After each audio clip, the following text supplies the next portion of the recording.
Instant abroad feels ang Christmas pasyalan sa Pola Oriental, Mindoro. Winter Village inspired kasi ito. Kita ang puting dekorasyon na tila snow. Nababalutan ng tila snow ang mga bahay kaya animoy nasa Europa ang mga bisita. May Tower of Lights din na nagbibigay liwanag sa pasyalan. Hindi rin siyempre mawawala ang giant Christmas tree.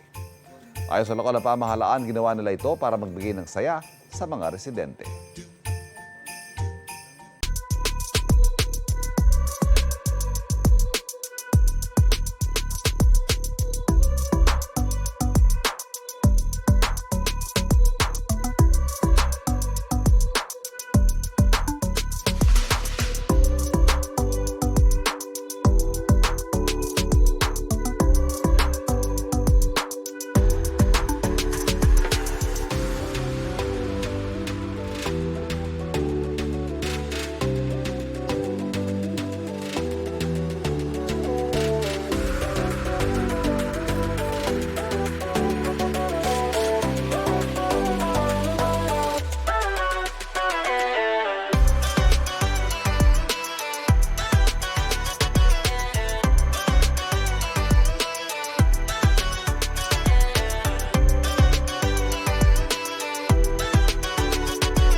Kapuso, para laging una ka sa mga balita, bisitahin at mag-subscribe sa GMA Integrated News sa YouTube. Sa mga kapuso abroad, samahan nyo kami sa GMA Pinoy TV at sa www.gmanews.tv.